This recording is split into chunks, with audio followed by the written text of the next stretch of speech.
What up, everybody, and welcome to this week's episode of Chop It Up Strength. I'm Coach Parker. Coach Zach. And today we have a very exciting guest. This guest is responsible for all, if we say anything that's wrong or stupid, it's all this guest's fault. This is all his fault. So if anything ever is like, oh, that's scientifically incorrect, you can blame our former leader, Coach Cody Lockling. Welcome. Hey. Thank you. Yeah, we're pumped. So today is basically going to be all about hearing about Coach Lockling's background. So Cody, you're in a cool spot in what we want to hear about. Dude, you started at the University of Utah when it was Mountain West, a small school, and you've watched it grow, a university grow, a strength and conditioning department grow, and a staff grow, right? So I'm excited to hear about your lessons learned from that. Yeah, I guess I do. Yeah, I've looked back at it. I was trying to look back at I had to look back at my resume to see when I started. I just legit had to do it. Like, when did I start? And I looked back at it. I was like, okay, I was a graduate in 2011, right? So like, I looked back at it, and be like, oh yeah, it's really been a long time. Yeah. So when did you start at the U? I started my graduate assistant position in 2011. But I think I was an intern for approximately a year. I don't know, like my resume is so old now that like I drop off some of that stuff. Yeah. You have to like omit that stuff. So like I think I interned for like a year-ish prior, something like that. But that was like when it was Mountain West. So in 2011 is when we transitioned to the Pac-12. And that's when my graduate assistant position was created. I think there was Webby on the Olympic side, Coach LSI, Coach Willis, Argus, and then another GA on the football side. So there was one Olympic, 5 football, and then I was added, so the 7th. But first on the Olympic side, and that was 2011. So that was first year in the Pac-12. But yeah, wild. Yeah, so it's changed a little bit. Yeah, it has changed. Scott's a sports scientist now. You guys know that? No. Well, yeah, Scott's a sports scientist now. I saw by his lack of muscle and his added glasses.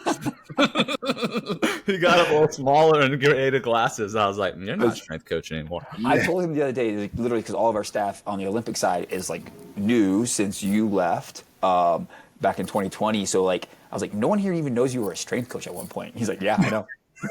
I was like, that's gotta be weird, right? Like all the guys like kind of talking shit and just like, dude, you used to lift. Like, doesn't lift as much, but like, that's wild. Even some of the teams that he worked with, right? You don't even know, like, oh yeah, I used to. It doesn't take long, man, to like, oh yeah, like, I used to coach this team. It's like, what? Oh, yeah.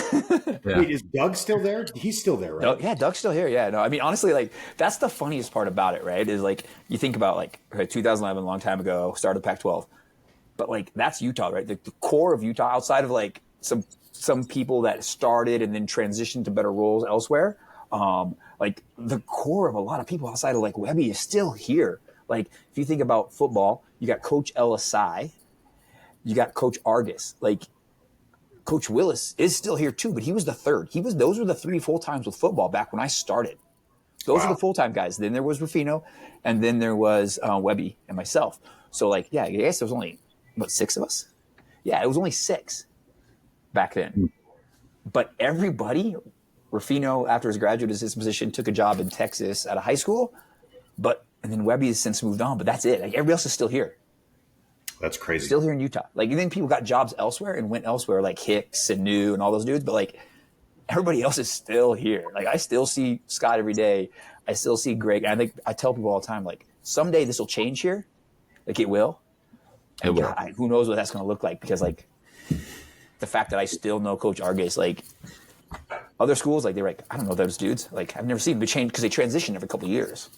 Is that a credit to Coach Witt, or is that a credit to like on the football side for sure? Yeah. Right. I mean, Coach Witt and Coach LSI as well. Right. But like, it's those guys, right? Coach Witt brought Coach LSI on. Yeah. So it's, I mean, you can credit everybody, right? There's no, you guys know this, like there's no one person that's responsible for any of it. It's a combination, but those guys get a lot of the credit because the success they've had in the program they've built on the football side, like, otherwise they wouldn't be here anymore. That's for damn sure. Like they'd be gone. So if they didn't have success, they'd be gone. But the universities also supported them along the entire way in terms of helping like upgrade and make them competitive. So I can't remember when it was. It might have been like right around when I was leaving, but Coach Witt was on the hot seat for like a season or something like that. But that was probably what that was 2017 maybe, right? Yeah, Give or take. Yeah, 2017 maybe. And that was like 5 or 6 years in. They hadn't had a lot of success. But that's the thing, right? Like, if you would have fired him then, you would have hired somebody else, and they wouldn't have had any success. Right. But when did it tip? 18, 19, something like that. And then all of a sudden, like, bing, bing, bing, like they're just crushing it. Until the last couple of years, they've had a couple down years, but that's just the circumstances, like a little bit outside their control. But like when it tipped, and then they were killing it. But most people, we talk about it all the time. Like, it's funny. We'll talk about it later. I talk about interns, and it's like most people quit right before the chance came. Right? Oh, like you probably did it too, Zach. Like, yeah, 100%. like right 100%. Before that opportunity came. Like, I had a deadline. Yeah, and then like, I mean, after was it Mississippi State or something like that, and it was just like, yeah, that one hurt, man. That one hurt. But like right before that, you quit then. All you needed was another month. Like, it happens all the time. Yeah. So like, and it was Lindenwood. It was Lindenwood first. Yeah. Yep. That's right. And tell everyone what happened with Mississippi State, because I think a lot of our listeners aren't strength and conditioning coaches. We just have a lot of like operators and people who love working out that come here for listening to the expertise. Strength and conditioning is a crazy unique field, and we'll talk about it the whole time. But Zach, tell people what happened at Mississippi State. Well, I was afforded an opportunity because of the staff at Utah. Mm-hmm. Charles and Cody and JD at the time, willing to put their name on mine it was Coach Dietz. That's right. And he had a GA position for men's basketball, and it was lined up. It was done. I had like said bye to everybody. I quit jobs. Your house was in boxes. I had a U-Haul. I had a U-Haul in front, and I was supposed to leave. I had an apartment in Starkville, and then I was leaving on a Monday. And on the Saturday before that Monday, Charles called me and he was like, "Hey, have you left yet?"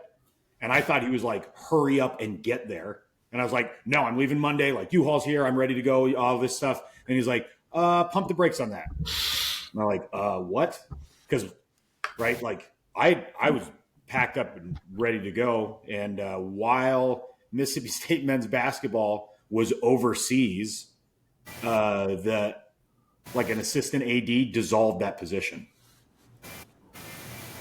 So I had to come back and try and went back to Utah to pick internship back up, went back to Real Salt Lake, and they were like, "Yeah, come back, no problem." Went back to the hospital, got my job back. That is crazy. And I think when people make it in a career of strength and conditioning, it was not without tons of sacrifice. Zach and I talk about constantly about how it is kind of dumb, the amount of sacrifice you have to make to get paid $40,000, at the bottom. It's really dumb. But, it is by the time people make it in that profession, they've worked very hard in 98% of scenarios, to get that job, and especially in the college side. Well, I know I'm sure you two have talked about it more, but I remember talking to you, Cody, about it one time of you coming out here from Nebraska and a lot of obstacles and hurdles and stuff like that for you. And the distance between family and stuff like that made things problematic, and just, I remember getting the pep talk, the come to Jesus talk from the Utah staff at some point, "Hey, no one's going to pay you anything, right? Are you cool with that?" Not as an intern, but as your first job, you're like, 25,000 is pretty good. Yeah, it's crazy. But I used to make people read an article, interns read an article, literally, just figure out was that backwards, what are you willing to give up or suffer for to actually get it. So it's so crazy that people think this is such a, I guess, sought after job, but the reality of it looks like sometimes, but people still do it. And Webb used to tell me this all the time, is he constantly was told, well, if you don't want the job, I'll go find the next trainer at the next gym and they'll take your job. And that was what it used to be. I don't think it's that anymore, but they used to think like that a lot. So it's like, well, I think you guys are just talking about that on one of your more recent podcasts of like, well, just anybody can do this, right? So like, if you don't do it, you don't want to do it, like, I'll just go find somebody else. Right. I can do it. Just, like, so that's what they used to think. Hopefully it's gotten better, but the pay and all that kind of stuff hasn't like caught up to it yet. Yeah, it'll get there. Yeah, someday.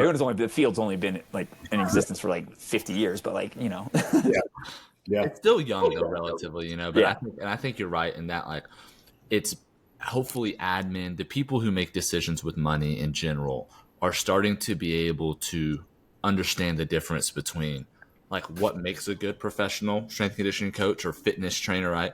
And then where the bad ones are, and I think hopefully now that's becoming more apparent of like, oh shit, this is like a well-seasoned individual based off of XYZ. They deserve this paycheck instead of, oh, this is Bro Schmo who looks yoked, but he doesn't really understand concepts at all. Tell you what, it's slow though, because I remember talking back in like 2007 or 8 that we were talking about a need for licensing in just the private sector. Yeah. Till 2008, but that's still a decent amount of time, and like there's been like little to no change in the private sector. Like at least like in the collegiate and the professional sectors, that's changed. There's requirements from at least a base level like education, like the very base. Like at least you have to have a degree, and at least you have to have like one of 2 certifications. But like private sector's not that anymore, and you're still battling, right? And it's been 20 years since we've realized that we probably should, but they still haven't. So, fitness influencers on Instagram is going to make that an ever-changing and challenging landscape. Yeah, and I mean, I think just the spread of it has gotten so vast that like it probably has actually made it harder, right? It probably was going the right way, and then like with the popularity of it all, it's probably actually made it harder because just more people contributing at like greater levels, right? So anybody, like literally anybody, can like disseminate information. Right. So I'm excited to get into today's episode, but before we do, there's always a random question of the day. Cody, you're going to answer first. Zach, you're answering second, and then I'm answering third. Cool? You guys ready for it? So you got tacos, cheeseburgers, and pizza. You get to eat one anytime you want. You get to eat the other only once a month, and the other choice you never get to eat again. Explain yourself. Explain it? Easy. Mm-hmm. What was the first one? Tacos, hamburgers, pizza. Like it's in that order? Yeah. So you're eating hamburgers once a month. Tacos you can eat every day if you want. I love tacos, dude. Like you can have I knew that was it. What's that place you love? You love Facil, right? And like, yeah, you haven't been there? Yeah, like the variety. You can get the chicken tacos. You can get your brisket tacos. You can get your tacos every day. I pretty much almost do. Not really, but like a couple times a week. Really? Yeah. From that Facil place? No. Oh, okay. That's like, those are expensive tacos, dude. They're good though. From my house. Yeah, they're delicious. But okay, so you're going never having pizza again, burgers once a month, tacos anytime you want. Yeah. I could do that. What? So you don't eat pizza?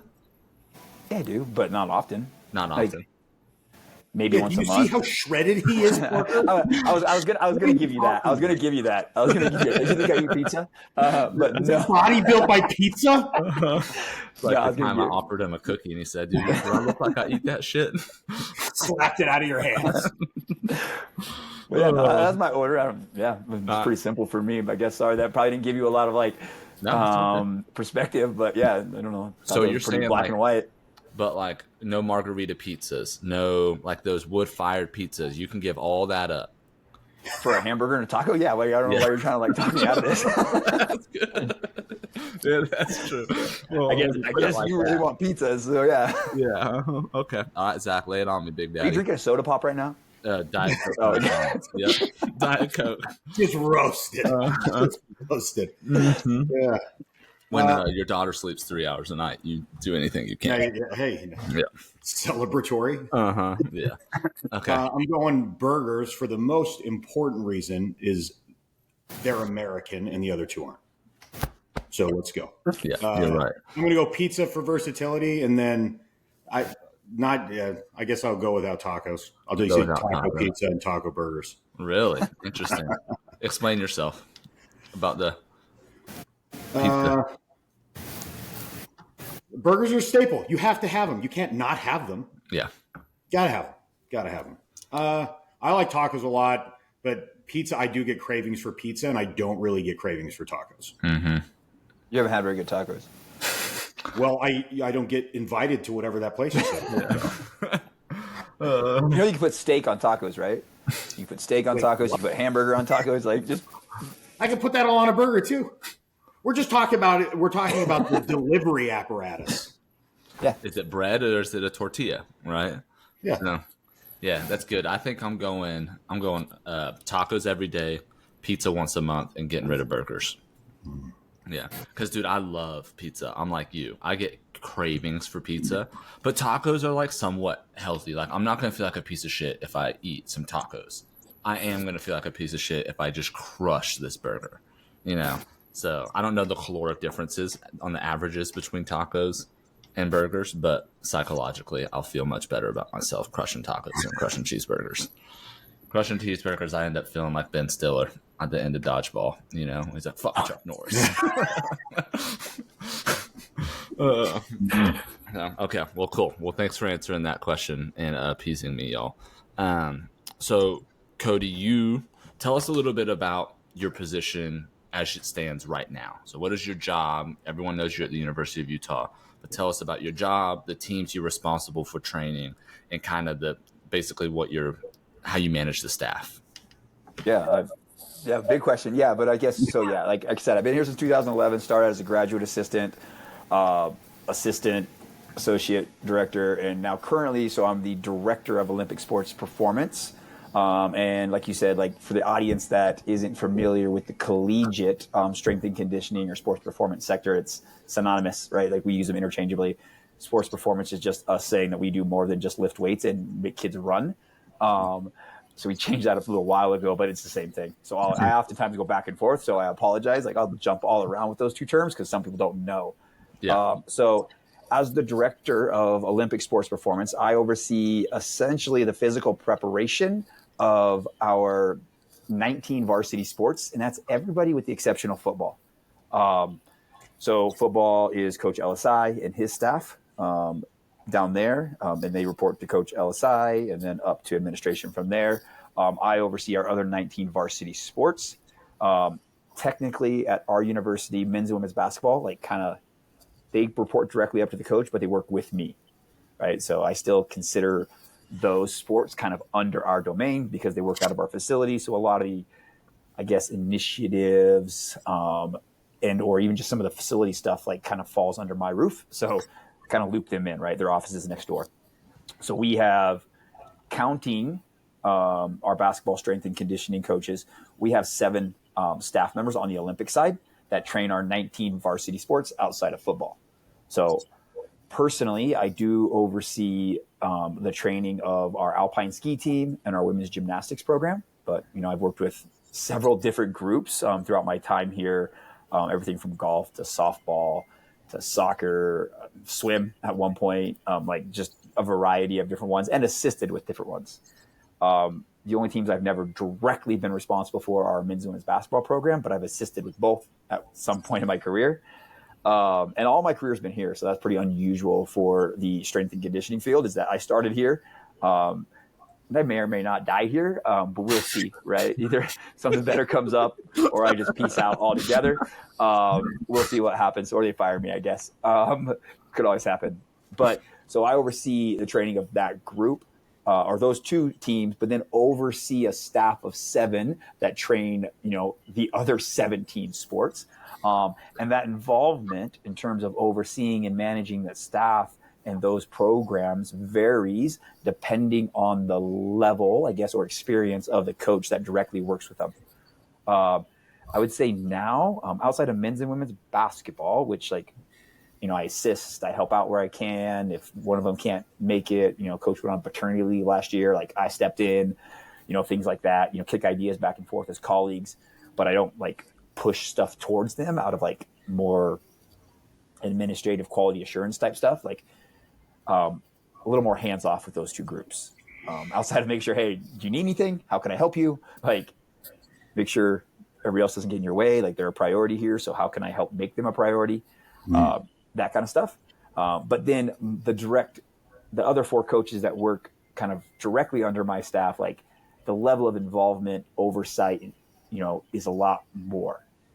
And we can get into it more as we kind of continue this conversation. But, when I was just, a strength coach or an associate director, like, kind of helped people out, but it was never like as involved as I am now. And just the more I develop and progress in my career as a director, just more and more involvement that needs to happen from my end. Like, I just find myself like, as a director, I'm on my second staff because of some turnover stuff.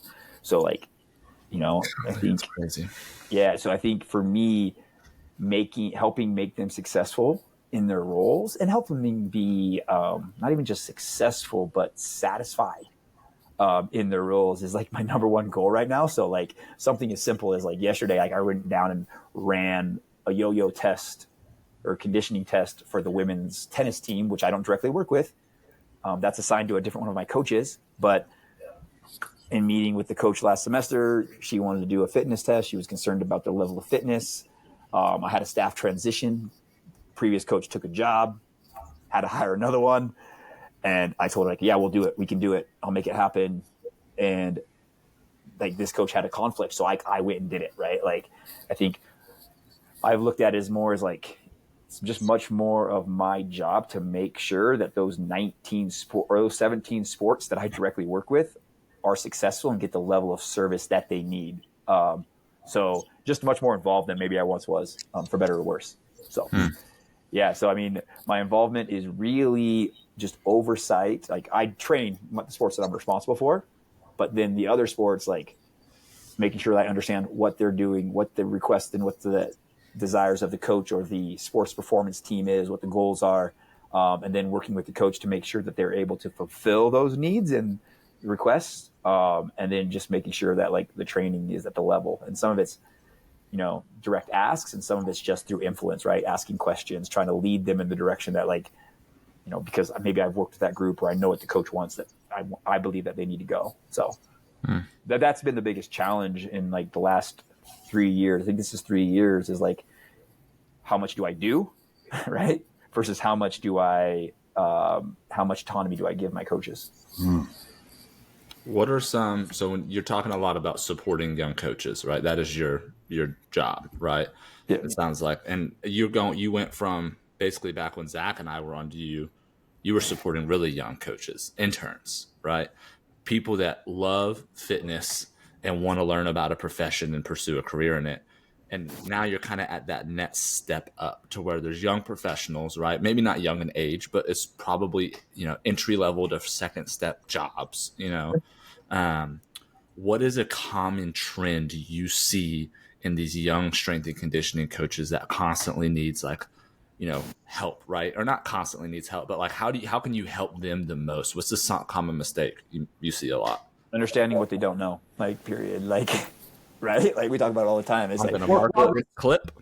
I marked it. Clip. Like, yeah, I just think that, like, again, I just talking about, I just go through a meeting right now, and I just got out of a meeting prior to us jumping on the call, and it was like going through a continuing education thing. It's like, great.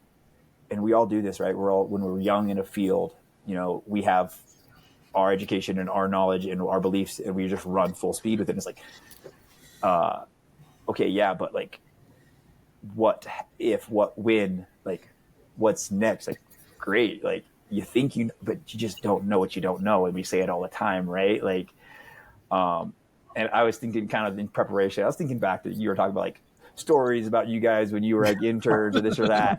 And I don't have a story about you guys per se. This is a story like kind of more particular towards Zach. And I remember Zach and I, it was when you were an intern, because like Parker was there, but he was like a little bit sooner, I believe, right, in the timeline. But I remember I prefer you and Gabe term, started at the same time. I prefer the term advanced. Oh yeah, okay, yeah. I am the great one, number one. Everyone else is number 2 or 3. I don't know. Those first couple years really meant much for Parker, though. He's just here, dude. Like, long hair and all, like you're just hanging out. Yeah. But I remember, like, I think the story that I had is I remember, I think me and Webby, because I think Webby was involved in like intern meetings at that point, because there wasn't much of us, right? And I think we were sitting in his office talking about an article, which was like pretty big at the time. Like it was just like, we were almost like quizzing you guys on an article of like, hey, you read this article, what were the questions, this or that. Yeah, like, because Parker, like, he was in and out of those, but he had kind of like already done it, I guess, or whatever. But like, yeah, we had a weekly article. Yeah, and it was you and another intern, and I remember the other intern being like, Dave was there. Yeah, I used his name once, but I wasn't going to use it again. I was trying to remember the name the other day. Yeah. I was talking from Parker. There was a girl that was interning. Sterling. Yes. Oh, Sterling. That's who. Oh, really? Yep. Oh, yeah. She still works around here. She's up at the hospital now. Oh, really? Okay. She was a great coach. I think she's really well suited for the private sector, but she did a really good job in the college environment. Yeah, I think she works like in more like in cardiac rehab, or like she did her master's at SUU, and she's still around. Great. Cool. What I was going to say is I think like the difference that what stood out, like we're in this meeting and we're talking, and I have two interns in the room, and I think like Zach always did a pretty good job of like just understanding what he didn't know, right? Like asking questions. Oh yeah, I can see that. Like what is this? The other was like, how's the article? It's good. Any questions? No, straightforward. Like, I'm like, okay, like, good. All right, you're good. Okay, go out. Yeah, you know, it's like, I think that's the challenge, right? Or you go into a coach and you're like, oh, I know all this stuff. It's like, but what don't you know? Or, okay, it works here, but what about here? Like that's the biggest difference, right? It's like we can all have ideas and beliefs and like, you know, opinions, but like context matters. So I think just that idea of what you don't know, like it doesn't matter. It doesn't matter. Like it doesn't matter if you're an intern, if you're, you know, a first or second like coaching job at the collegiate sector, or I'll even say like a director. Shit, I was I was a coach for 10 plus years before I was a director, and I probably could have told you my goal was at year 5 to be a director, and I wasn't ready. I wasn't ready year 1. Like, you know, I just thought I could do it one way, and I realized that probably wasn't going to be successful. So I figured out, like, all right, well, I got to do it a little bit different way. The difference is like, I'm willing to actually like critically like think, evaluate, and or change my practices. Like, and I think good, successful coaches, that's who they are. Yeah, I think it reminds me of I can't remember the exact quote, but it's something like the strongest don't survive, the most adaptable do. Yeah. I think that, Zach, like that story is such a tribute to who you are. I think that is one thing that you do so well is don't shake your head. No. It's every staff is required to have certain mentally handicapped people on the staff. It's just part of the deal. What does the GS system call it? Schedule A? Is that what it is? Schedule A. We need one of these people on staff. Yeah. You know, this he's strong and he's got that. You know, make sure he doesn't eat any of the paint. No, that is one thing that has always stood out to me, and I think that continues to progress your intelligence as a coach. Is you are very good at taking a humble approach to all new concepts, right? And just being like, okay, I understand the value of this. Where can it fit in? You know, and I think it is apparent across the podcast is you have some really good one-liners because of your approach in that. So it's kind of cool to hear that Cody caught that early on. You know, I think that is one of your strengths as a coach. No thanks, but I think when you and I talk about this all the time. The staff at Utah at that time, like, was like perfect for. I think I would say perfect for an individual that wanted to be in the field. I mean, like we talk about all the time. There were a lot of people that interned while we were there. You would know better than any of us, Cody, like the amount that like washed through. Yeah. But like the staff that was there, like I've been at other places, like you know, I've never been around a staff that was like so willing to sacrifice their time to help an intern, like that might wash out the next day. You don't know. Yeah. You know what I mean? Yeah, I laugh all the time. Honestly, but I would say it extends beyond that. And I think like that's the funny part is like I think a good culture and a good like group of people, like it extends beyond just like the staff. Because I think about it all the time. I was like, this semester I was like, we need better interns, dude. Like I was like, I need better interns because that raises the quality of our department, right? Just that presence. Because I think back to like when you guys were here, and I was like, you know, like the glory days of like our department, like the growth, right? But like think about, I could go down the list of people that were here that are still in the field. And I think I was talking to one of my other people, like, I want to hire a coach. All the coaches that I used to work with that I value right now and I would hire, I can't afford. So where am I first tier? Like, that's a shame, right? Because all the people are directors or higher levels. It's like, that just means there's a gap, right? Of like, we haven't really put out like really good interns in a few years, like, or at least maybe and probably it's because we haven't demanded enough of them, honestly. Like, we haven't been hard enough on them to like weed them out to the extent. But like, I think in the last 4 years, if I think about it, I'd have to look back. There's maybe 2 that currently are in the field the past 4 or 5 years. How far back is Clark? Pre-COVID. So I don't think he ever worked with Henry. So I think he would have been 18 because he was at GCU with you, right? Mm-hmm. So yeah, like maybe 17, 18 because he was at the end of your guys' deal. Okay. He was at the end of your guys' deal. Him and Justin. Oh yeah. Branch. Both. Wait, I remember him. Blonde, blonde, yeah, glasses? big blonde guy. Yeah. So he's a good dude. I have a funny. He's still in the field. He's still in the field. Yeah. Yeah. We had to get mad at him for calling one of our lacrosse players Brother Felstead because he's a pretty big Mormon. And one of our lacrosse players came in. He's like, Brother Felstead. I was like, you can't do that, man. Like, I'm sorry. Save that for that school down south. Yeah. Oh, so he's a nice guy and a good coach. I just remember that being like, oh, that's something I've never had to work with an intern about. You know? Yeah. But that was that group. So like they all like, I mean, he got a job. He was a GA. He has a job at the high school level. Stephen Arnold might have been in that group a little bit. Like there was a whole group that like, but somewhere back there in 2018, 19, I mean, like COVID made it happen, right? Like that's a lapse in, we talk about all the time is like in our field, when we stopped taking interns around COVID and the year after COVID, like there was this lag effect that like there wasn't any good interns coming out because they didn't have experience. They maybe had education but no experience, and everybody did like when I'm hiring right now, I'll see like I guess jobs or whatever positions on an applicate or on a resume that's like online internship or things like that. And it's like, but there was this 2 years that people weren't taking interns or were doing it online. That just really wasn't the same level of like experience. So maybe that's what it is. Hopefully that's what it is. Right.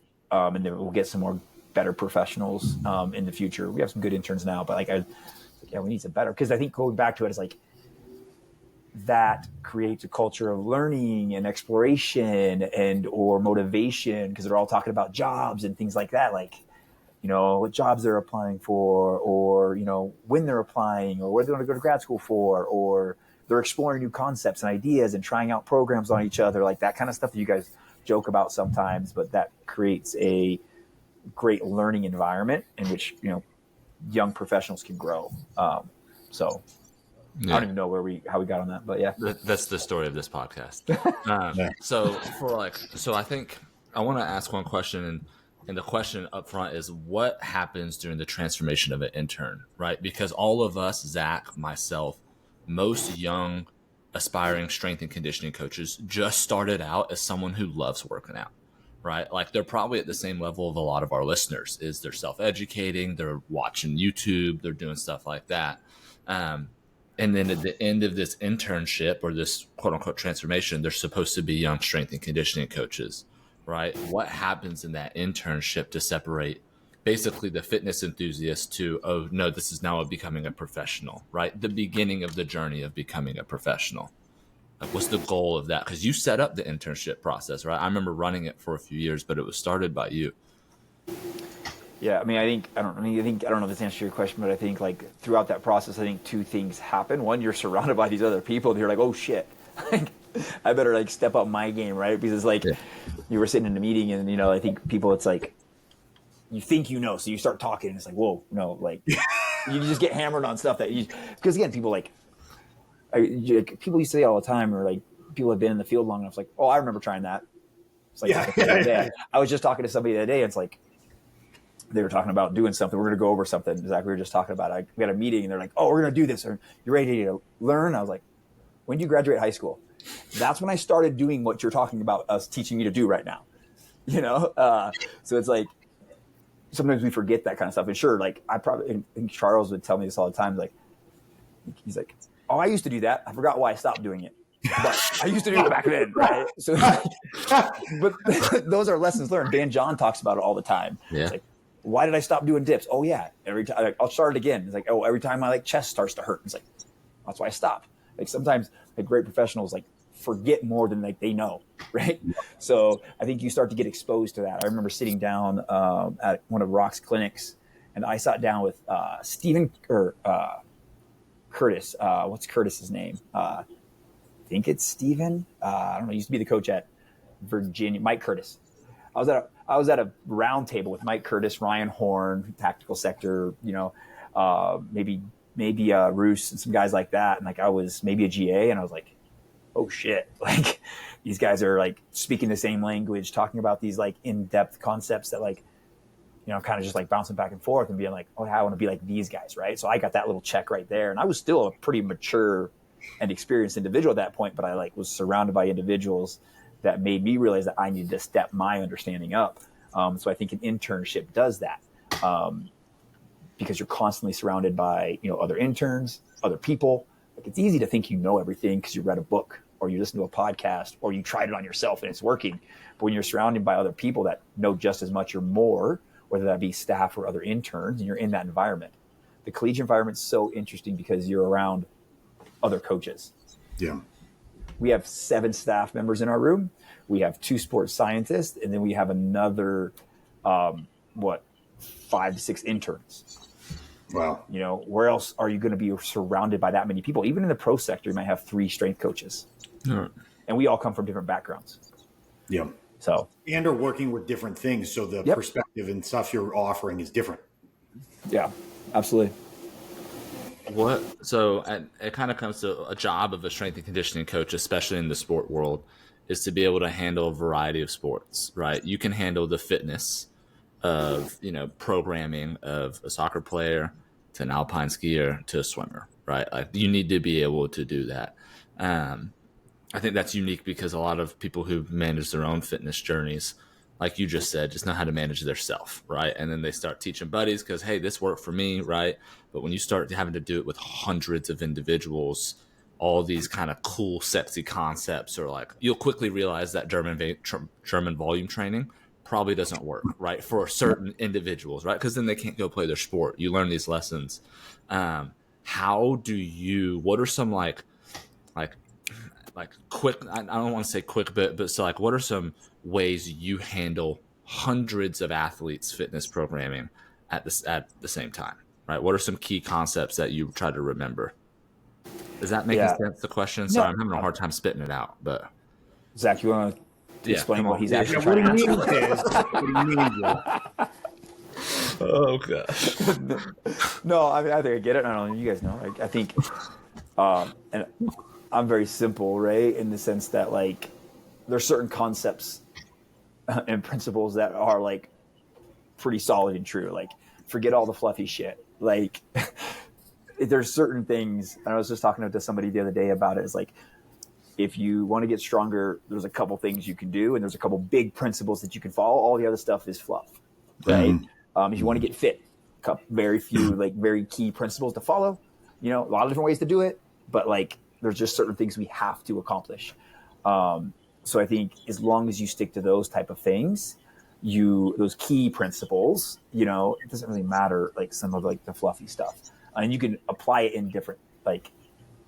You can apply it in different environments or situations or to different athletes or things like that. Like our training oftentimes doesn't look all that much different. It's packaged different and it may be tweaked different. I look at my guy that's working with, I hired a guy to work with baseball, golf, and women's tennis, right? The sports are just slightly different with different physiological and or biomechanical demands. So like the qualities he's chasing is very similar for the most part, but then he's going to tweak it slightly because of the direction of the swing in both of them. One's overhand. You put an implement in your hand on all of them, but one's more overhand with one hand. One's more like down across the body. and then one's more directly transverse. So like it just differs. So I think for me, sticking to the basics is a key, but applying it in a way that can be transferable, right? Yeah. So you could take it the same to like fitness enthusiast, right? Like you want to gain weight, you want to lose weight, you want to just feel a little bit better physically. Like there's probably just a few key principles that you can do, right? Or follow, and then how you want to like dress it up or apply it to, you know, maybe Zach versus you versus me. Like, what do you like to do? What's going to like actually get you to do the program, you know, like those type of things. But the principles are relatively like few. All right. We literally just made a post about that. Zach, you said that exact same thing on last episode. Do you remember when because we just reviewed Chris Bumstead? Do you know who that is? Like the bodybuilder. I got to listen to your podcast, so yeah. Okay, yeah, okay, then cool. You got it. Yeah, did you steal that from Zach? Is that what happened? You're stealing that from Zach, Cody? What's that? No, did he say that on that? No, he was talking about how Zach's really, I think what's the saying? Principles are few, but methods are many, or something like that. Methods are many, but principles are few. Yeah, but that it just goes into the same exact thing of like for the people who love working out, you just have to master the basics. It's brilliance in the basics, and do that over time. Fitness is really as simple as that. It's the context that you said that makes things so much different. You know, how much are they practicing? Where do they practice? What kind of stuff does this sport coach likes to do? You know, because I know with swim, like there's so many biases of what types of training they should or shouldn't be doing. You know, there's one guy who does Olympic only, and one dude's like, no, never Olympic lift. And you're like, the key to being a good coach is like, how do you get what you want to get done while managing perception? Yeah. You know, that's something you taught a lot. And Zach, you talk about that a lot too. Well, that was a big, I mean, like a lot of my stuff comes from my time at Utah, but then Bob Medina really hammered that one home because it was always a struggle for me early on. It was like, this is what I think is best for this team. And coach is like, that's not what I want to see. And so I'm really frustrated with it and talking to Bob, and Bob's like, do whatever you want. Just make it look like what coach wants to see. What was that a guy? You guys remember Ryan, right? Cotter at all? Oh, yeah. RSL? Yeah. Yeah. So when he first went to NAU, so that was his second job after Georgia, went to NAU. I remember he walked in, basketball strength coach, and he's like, I don't want to use barbells. I need him to get stronger. You gain weight, but no barbells. Well, can we use dumbbells? Oh, yeah, dumbbells are fine. Can we use kettlebells? Oh, yeah, kettlebells are fine. Just no barbells. Okay. Yeah. All right. But that kind of, but I think that too, like you go back to like this environment and like why it like upgrades your skills so much is because you have so many of those influences, right? So you very quickly learn that like, look, like I can get it done in a variety of different ways. And it's not like just this, it's not as simple as this one way. Because you have all these different ways. So you get to try it and you get to see it work. And then you realize like a lot of different things work. Like, Right. So, I mean, Parker, I know you had some of those experiences here. It's like you thought you needed to do it this way. I'm thinking about lacrosse initially, right? And coach was like, well, I want to do this. And I remember Charles just at one point being like, just give him what he needs, like what he wants, what he's asking for, right? Like, I know you want to do it this way, but he's asking for this. So meet him somewhere. And I'm sure you got the same success, like in terms of like physical performance. So it's like, you know, maybe would you do things a little bit differently if you had complete control? Sure. But it might have worked either way. Right. It's so interesting with that, like those. I think when you go through an internship and become a strength and conditioning coach, that's one of the things you really drop is like you drop hills to die on. Like I have no hills I'm willing to die on as a strength and conditioning coach. I mean, maybe I have like 2 or 3, you know, but like when you are just kind of this like common fitness lover, you develop these weird hills to die on based off of social media or whatever. That it's like, oh, like carnivore, like I won't eat vegetables. Well, okay, you know, like whatever, that'll work as long as you're not a fat ass and eating too much, right? Or, you know, no, I don't eat, you know, or I don't know. Like there's so many examples of. We just had a conversation of like splits. Like this one of my recent clients is like trying to die on a hill of what split he wants to do. Of this split's better than that split. And I'm like, it doesn't matter. Sure, if you like that, do it. But their split doesn't matter, right? This is an irrelevant hill to be dying on. And you learn that stuff as a coach, and that's what makes you a good professional. Yeah, I think that goes back to like just you get to learn like what you don't know, right? Yeah. It's like, oh, I thought this research, this principle is this, but then you try it a different way, and it's, oh well, that worked. Well, shoot, what was it? I remember with like softball one year is it was really came down to like, well, I only lifted this much throughout this period of time, and they still jumped just as high or were just as powerful and just as strong. Okay, well, I guess that's good enough, right? Like, we didn't decrease in performance in any way, so I guess that's sufficient, Yeah. right? But it wasn't probably what most people would think they were required or they needed to do. Right. It's like, how much can you? I used to a couple of years ago when I stopped working with soccer. My goal was to figure out how little I could do and still improve like cardiovascular fitness. Like that was my goal. Oh. Like, all right, because I did this for so many years. I'm like, oh, I just don't have any more time to keep increasing. So like, let's just start figuring out how to start cutting stuff back and seeing how much I can still improve cardiovascular fitness. Let's like work the other way around. Did you come to a conclusion? Have you found it yet? Do you have like a minimal effective volume for your soccer team? Oh, I think it's individual, right? Because it's like that's the problem. For a team, yes, but there's still some kids like that's, and again, that's the value of our setting, sometimes, but also the challenge in our setting is. I've always said this is that most people train the 66 in the middle, right? And we have a very wide like range of physical abilities, from whether it be within sport or between sports, right? What it takes to get a swimmer stronger looks way different than what it takes to get a baseball or lacrosse player stronger, right? Let alone like that's just in our environment with our sports, right? Right. But just different. What it take to maybe get one of my alpine. I have a 26-year-old, 27-year-old alpine skier, right? That's a little bit different. And then arguably, do they even need to get stronger for their sport? Like that's a whole nother conversation. Yeah.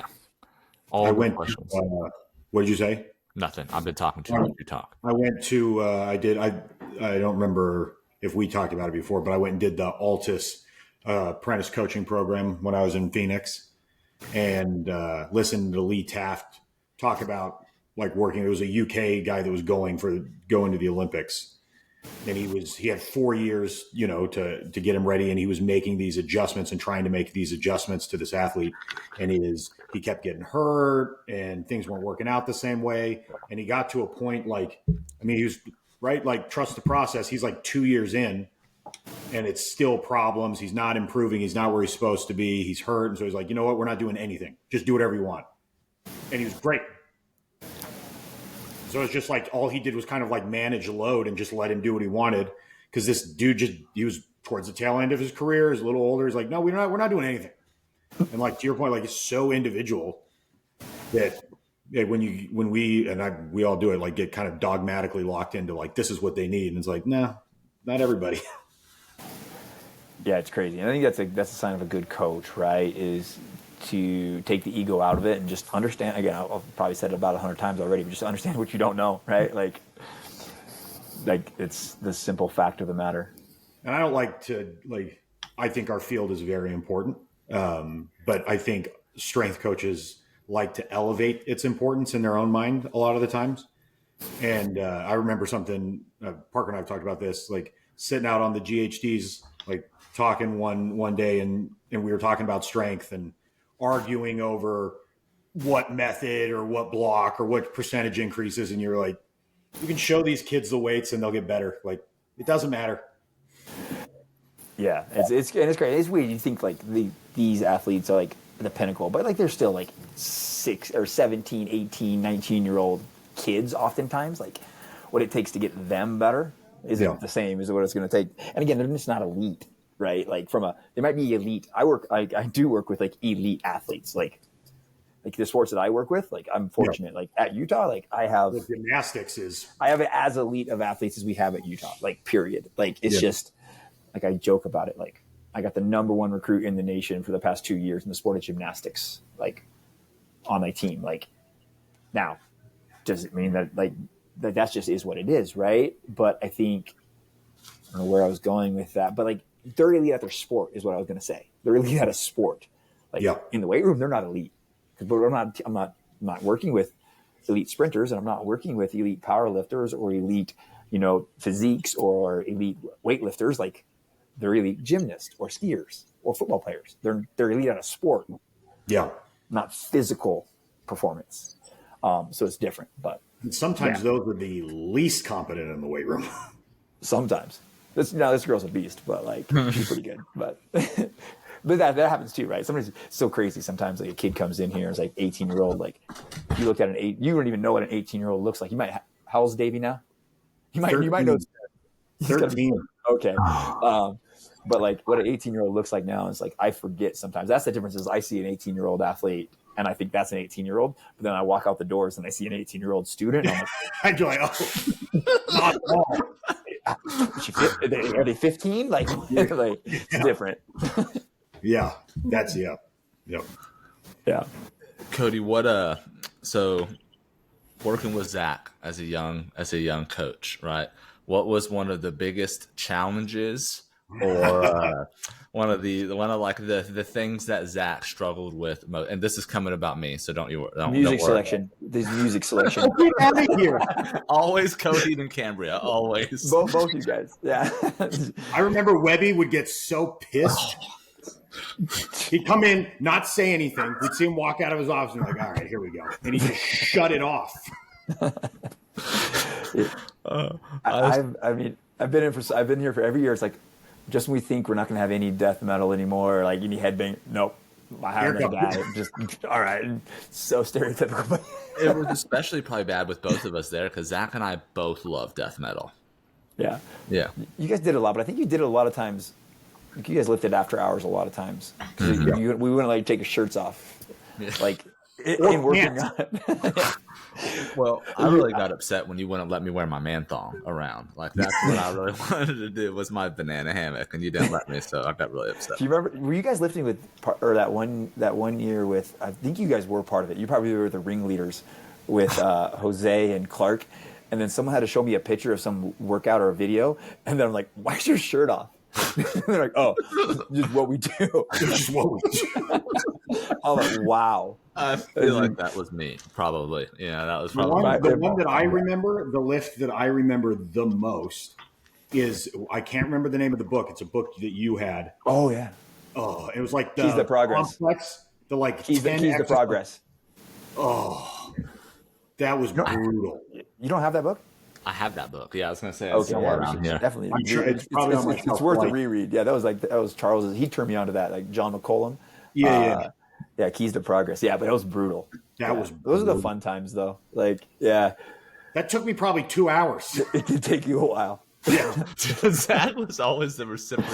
Yeah. Like, I feel like Zach just got hammered on all the group workouts. Like when we did the I'm also a moron. So like everybody's like, we're doing this 10 exercise bar complex and everybody's putting like 95 on it. I'm like, I could do 135. You did that. And remember when you took pre-workout before we did like our Airdyne bike and we're throwing up everywhere? I vomited violently outside the building. Yes. So many fun times. I miss will always forever and always be such a fun time of my life was our time at the U. And I think I will forever love the University of Utah for that. You know, I never shut up about Utah because what a great group of individuals that grew on. Like you said, Cody, like Randy was there. He's the strength and conditioning coach for Kansas now? Kentucky, you know, Zach working with operators, right? You got so many good coaches that came out at that time.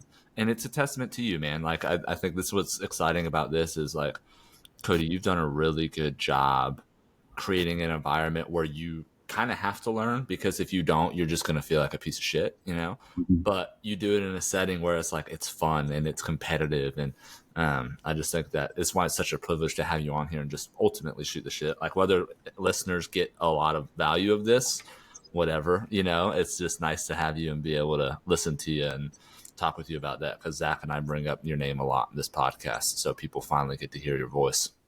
Well, that was one thing to continue piling on about how great you are. Great. Well, like one thing that I've had been at places where I've been responsible for interns and stuff like that. And one thing that looking retrospectively and especially hearing other people's internship experience and like what it was like, and like one thing I always tried to do is I felt like part of the staff. Yeah. And like looking back, it's like definitely not like incredible staff and like some random dude that just like walks in, and, but like I never felt that way. You know what I mean? Yeah. And I think that is, especially the more people I'm around and hear about their internship experience is like very unique. Yeah, and I think it's interesting. I'd be curious to see. Like, I mean, I have a list of like all the interns back from when I started it to when I stopped directly overseeing it. Like all the interns that have come through, and where they're at now, and that kind of stuff. Because it was kind of just like check back in. Like I said, I can't afford any of them anymore, but like it was good to keep track of, and like be curious, like the ones that actually made it and the ones that didn't make it, in terms of the ones that like continued in this field. But even then, like there's probably a lot of other ones that are in other fields that are equally successful, hopefully, or they're just not the person to be successful, right? Like that's the trick. I think this profession attracts a certain type of person. Yeah. I think all professions do, for better or worse. And I think people that can be successful in this profession have certain physical or have certain like personal qualities that can make them successful in any profession. It takes a lot to get up early every day, have energy, certain little things like types of mindsets that you have to go into your day with and like go home and actually still be able to be productive, like things like that. Be positive. Like no one likes a mopey person in this environment. Like it just doesn't work. But I think they can be successful in any other profession, but yeah, I don't think it's any one person that like, I didn't handpick any of you. Parker walked in off a train. I don't know how you found us. Ernie, maybe Zach? No.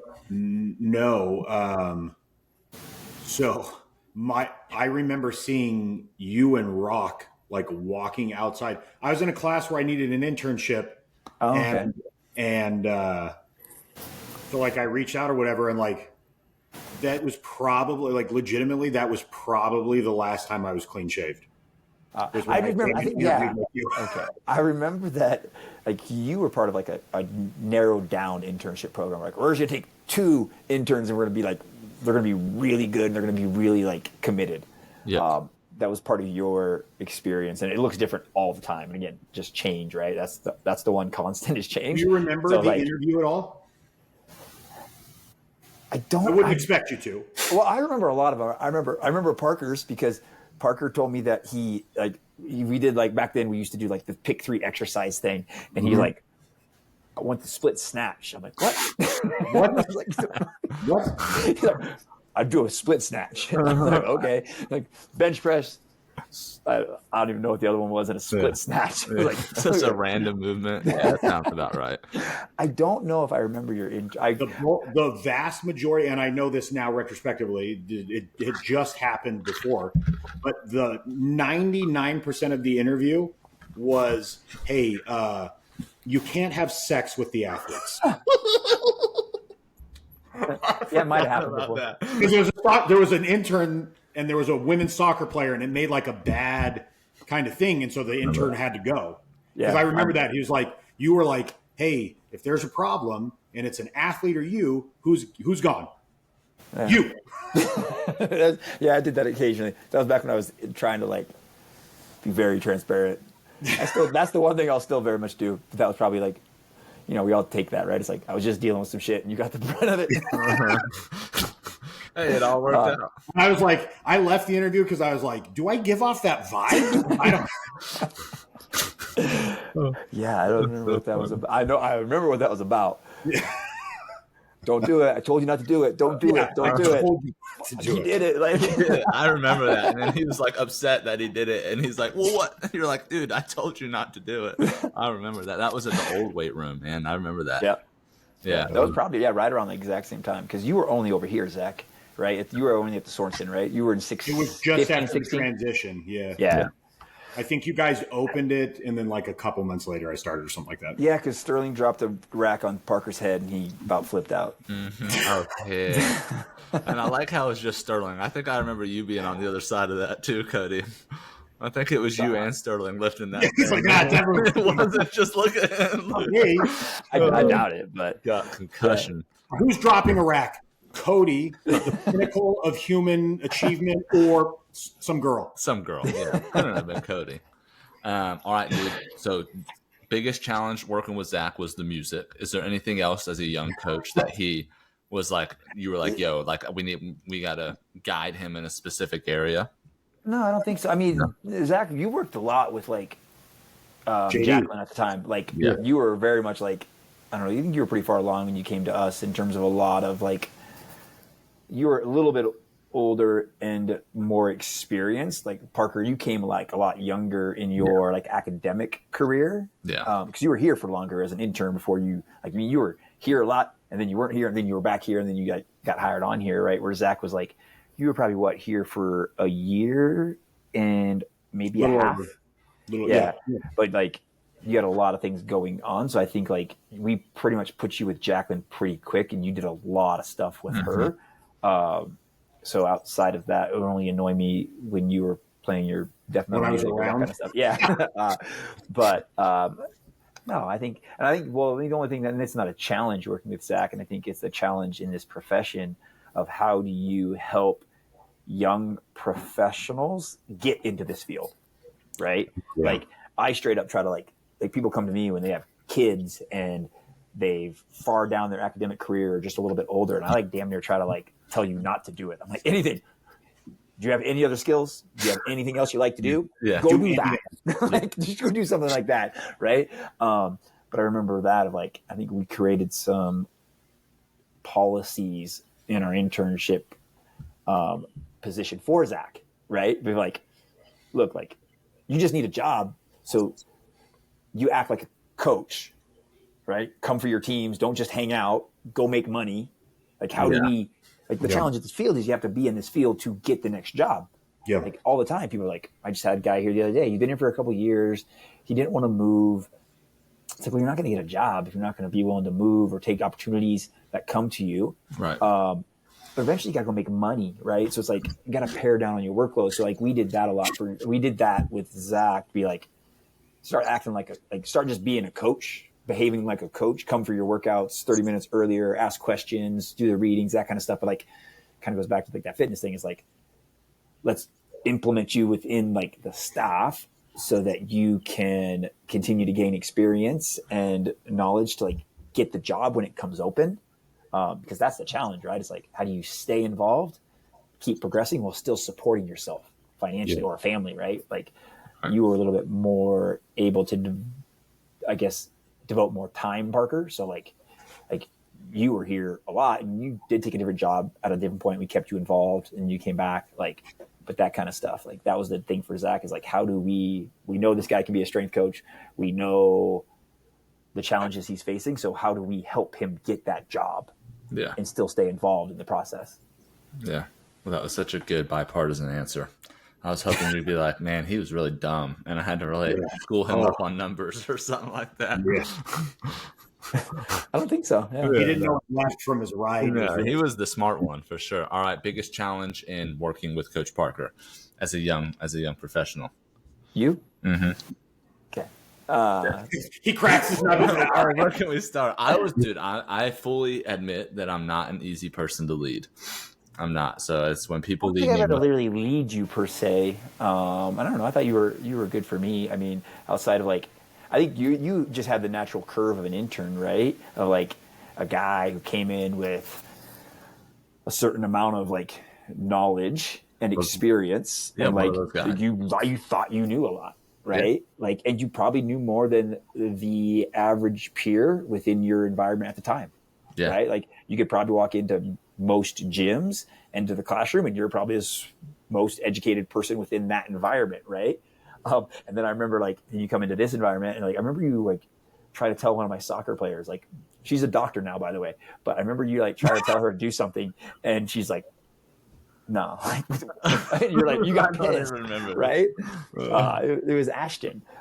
It was a soccer lift, and I think you were just telling her to stretch, and she's like, "Fuck you, dude!" Like, and you're like, "What?"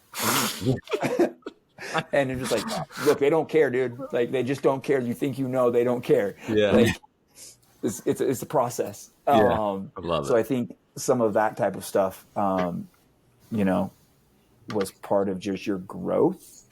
And then a little bit of that of like, for you, and it's not like negative, right? But it's like, Shoot the it's shot. going to take time. It's going to take time. Yeah. Just be patient, stay humble, wait, like that kind of stuff, right? I think we all do it all the time. And I think it's not a problem with you. It's a problem with everybody probably in the current society, right? Of like, if it's worth it, it takes time. Be patient, be humble. Like your time will come if it's really what you want to do. And if not, like, you know where to go. Like, so Yeah.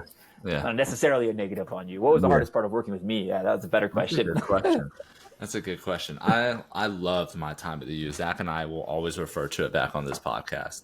I think what I learned most during an internship was like almost what we talked about, not to beat a dead horse, but just context is everything, and it takes an adaptable, flexible mind and personality. Like a good strength coach is you have to understand a certain base of knowledge so that we can apply it different ways. But you have got to be able to change vernacular, verbiage, all of that to be able to fit within the context, right? And that goes for anything and everything in the fitness sector. You got to be able to speak the language. And that's one thing you taught me really, really, really well. One of the hardest parts working with you is that like it's really bad to feel so bad about yourself because you have I have like 2% of body fat, and every time my leader's like just talking shit about me eating cookies with a 6-pack, I'm talking about you. I was debating like the two. Yeah, the two. I thought you said you. And yes, this is why I love the you so much. That's what people always like. That's another thing people like in this field is like be humble, but like don't ever forget like everybody in this field has freaking egos. Like everybody. It's like, it's funny. I joke about it, but like literally everybody has egos. Yep, we all do. Zach, what was your biggest takeaway from the University of Utah internship? That's really hard. Biggest take, like it is not an exaggeration for me to say that like pretty much everything is based on my time there. Yeah. Like I've learned new things or whatever, but a lot of even the new things I've learned, I could trace back to something else that I heard and just didn't learn the lesson when I was there type thing. I guess that the best environment for coaches, but also for the athletes, is a staff that is like collaborative, that is invested in everybody else on the staff. Like being an intern there, it's not like I could help any of you guys out. Like, oh, you want me to make a call? Like, that's not doing anything. But it's like if I could do something, like I would.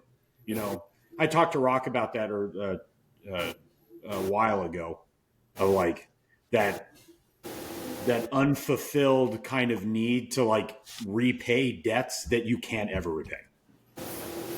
So that's a big thing. Is like the only way to repay it is like to do it for somebody else. Yeah. I think that's what I always said. Like that was, and it's still like a constant pain in my ass. It's like answering emails of people that just randomly email me. But like, I think I said it a long time ago, and I don't know who I said it to. I was like, you ever send me something and I don't answer their email, like it's your job then to like hit me back. It might have been you, Zach. Like if you send me like an intern and I don't, or just a young coach just wants to ask questions and like I don't respond to them, like now you have to come back to me and like say like, yo, what's up? Like, don't be an ass, respond to this kid that I sent you, right? Because again, in the end, it's so hard to get into this field. And I got in it late. I think we all kind of got in a little bit later. Parker probably the youngest. I don't remember how old you were, Zach, when you started, but I feel like you were probably in your later 20s. 28. Yeah. Like I got in it I started personal training like when I was like 26, but like a little bit later, right? Like post initial undergrad experience. But like it's so hard to get into it because there's so many closed doors and it's anything, right? But like I literally try to answer every person that just like randomly emails me, and it's just like, I wish I'd never said that. At one point. It matters. Like it. Yeah. You probably don't hear the stories of where it like mattered to somebody else, but like when I did my CSCCA certification, Chris Doyle was on my panel. Oh yeah. So at the time, he's the highest paid strength coach in the country. head football for Iowa, and I emailed him after that conference to say thank you, and he responded. And I emailed him a couple months later about something, and he responded. I've never sent him an email he did not respond to. That's awesome. Yeah, but that goes like the highest paid dude. Like, that blows me away.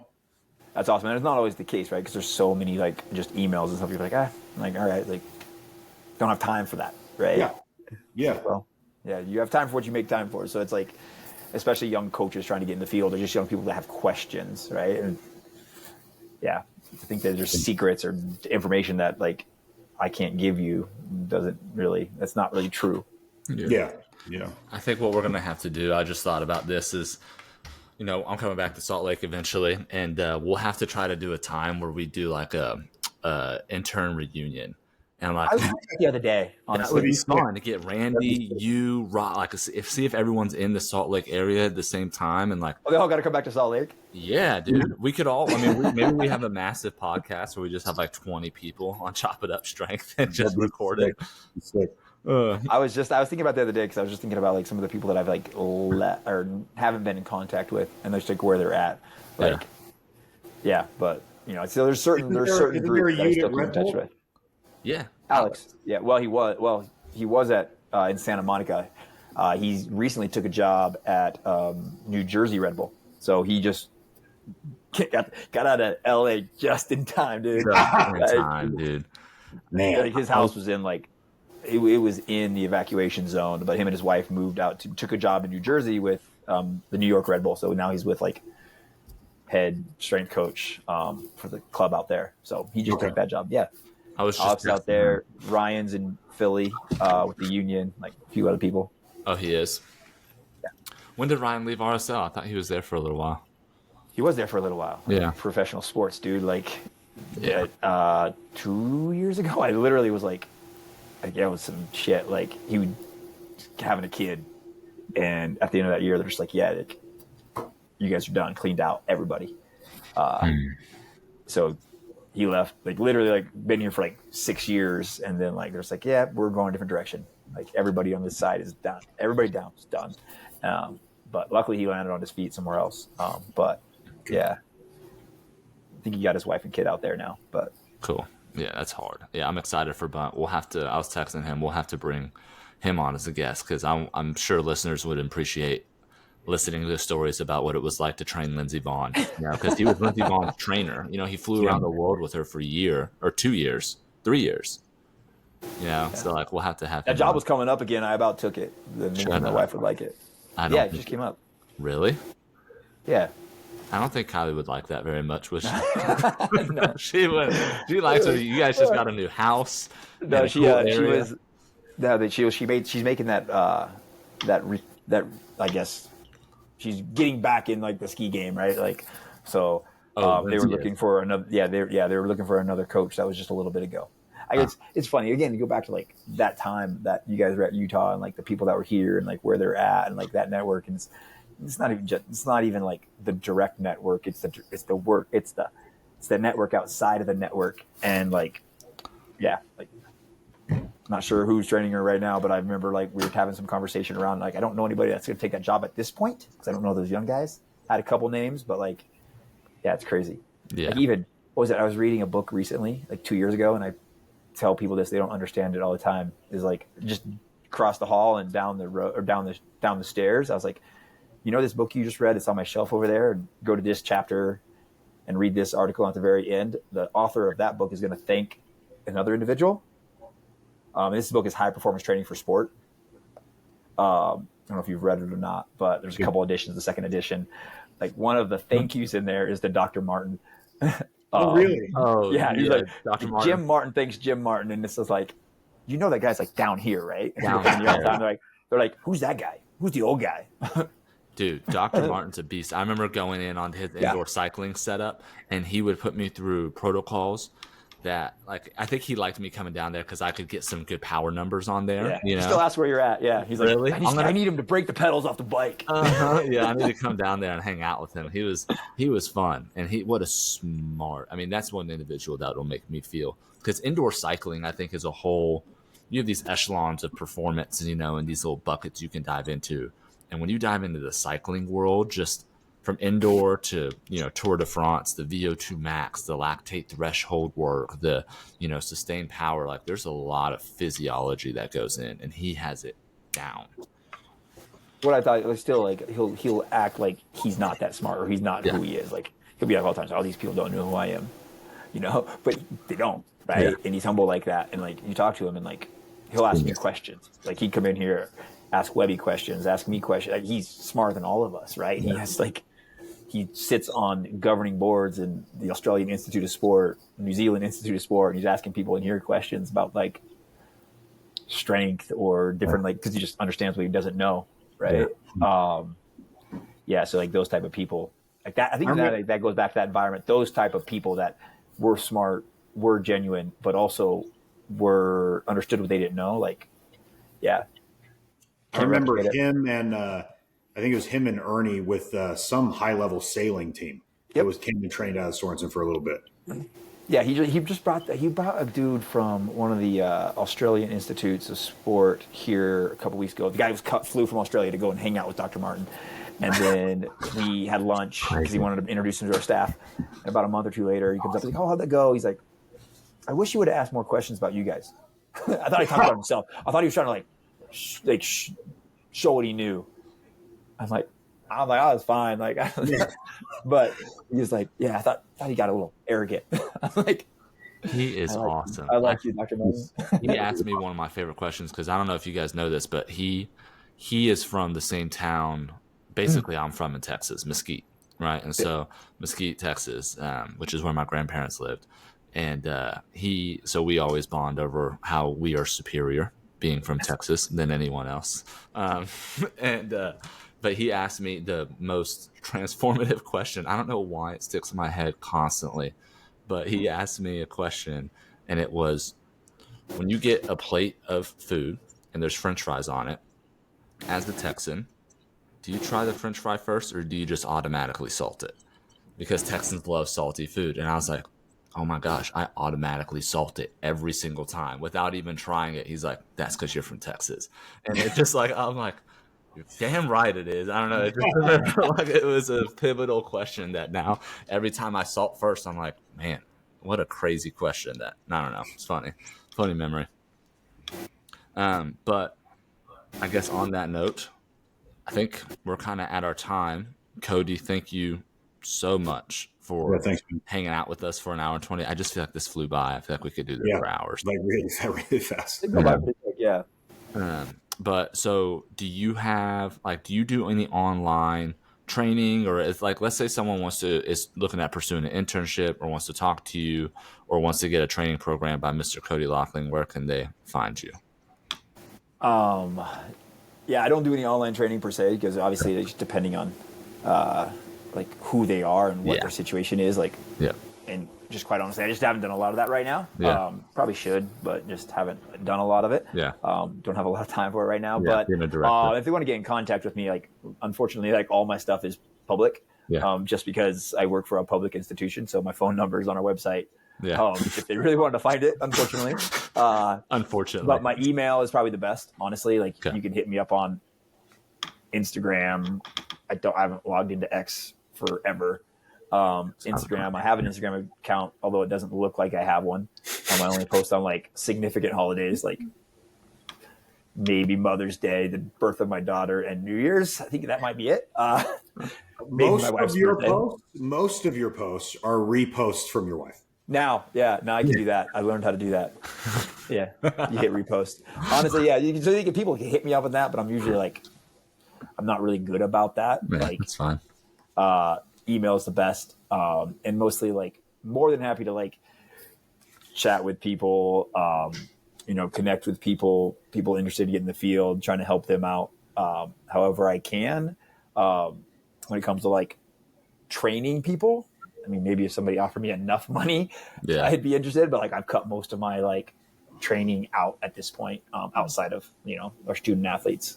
Yeah, but, I mean, I'm training some. It sounds like I'm going to start training some of your old clients. When we come back to Salt Lake. Nice. Yeah. That'll be interesting. That's interesting. Yeah. I'm pumped. It's like when you're with the girl after the guy. Yeah, the sloppy second. Oh gosh. See how that is. Yeah, how's that? Yeah, I already had that. Been there, done that. Yeah, whatever. Well, dude, thanks for making the time. Zach, you got any thoughts or anything as we close this out? No. Appreciate you being on, man. Yeah, we Yeah, really no, do. man. I appreciate you guys having me on. I think it was fun. It was fun just to catch up, right? I mean, Yeah. hopefully your audience got something out of it. If not, blame Parker. Yeah, that's right. For inviting Right me. interviewer. But certainly enjoy listening to you guys, and I'm glad to get on and chop it up with you guys a little bit, because I think I started out listening to you guys' podcast mostly just to hear you guys reminisce and to banter a little bit, because it kind of brings you back a little bit. Mm-hmm. I'm still, I think, at some level trying to replicate a certain time period that we had here at Utah with our current staff. You can never go back, but hopefully you can grab onto some of the good things that were about that environment. So I think that's my goal as now being a director. For the past 2 years, I've been working towards that. It's not, I'm never going to be as involved as I once was, but hopefully for the people that are here, I can create that for them. Right. Because I think it was meaningful for all of us that were here at the time. So then your real hurdle isn't better interns. It's finding you to hire on staff. Yeah. Yeah, you need a bunch of yous, or you got to get enough money for Zach and I to come out there. If you had enough money, Zach and I would come out there. Just sitting here with me. That wouldn't 100%. right? Then we'd just hang out. Athletes would come in and we'd be like, just go bench press. I don't know, get out of my face.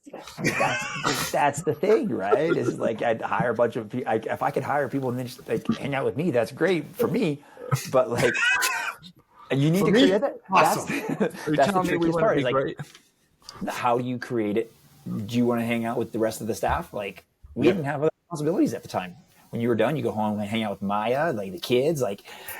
It's that's the problem. As we grow up, that situation changes. I need to create that in a group of people that just sit just outside of me. Yeah, I can't do it for them. I just put them in situations to do it. So, yeah, we'll see. That's the tricky part about leadership and that kind of stuff. Is you can't do it for them. You just gotta put them in a situation to do it themselves. But yeah. If I can't do it, I'll just be gone. So no, you won't be. I have no doubt you'll figure it out. Yeah, I have no doubt you'll figure it out. You figured it out time and time again. Yeah. But yeah, okay. So if you want to find Cody, well, too bad he doesn't want you to find him. And you'll hear maybe another episode. As we'll bring him on a little later too. And we got Rock coming on at the end of the month too. Oh, sweet. So people just get to listen, because Zach and I talk so much about our time at the U that we're just let's just bring him on so people get an insight of what college strength and conditioning is about, what relationships are about, worst case scenario. Dude, get that dude talking stories, man. That's still again, you talk about your guys' experience here when he came here, my experience here, went like this too. Yeah. I remember him taking me around the CSCCA, sitting down, cutting it up with Boyd Epley, who's the godfather of strength and conditioning in the collegiate. We're just sitting on a couch in a hotel with him, awesome. Or Al Vermeil pulling us aside and running Rock through some agility ladders in a conference hall, coaching him up. Yeah. That kind of stuff. I'm excited next for that. level. I want to get him talking about elk hunting too, because him and I used to elk hunt together quite a bit, and turkey hunt. I specifically remember us coming up there and being we're in elk country now. He's called in. He is an amazing elk caller. Yeah, we almost shot 2 bulls, and then I screwed it up. But anyways, okay. Thank you as always, Zach. Hope you feel better, homie. Zach toughed out a stomach bug to be here, so we appreciate you, homie. And I finally got some sleep because my daughter, so I'm rambling. So, wins across the board. Across the board. Yeah. So thanks again, Cody. We appreciate you. And then till next time, guys, thanks for tuning in to Chop It Up. Awesome. Thanks, guys. Peace. Later.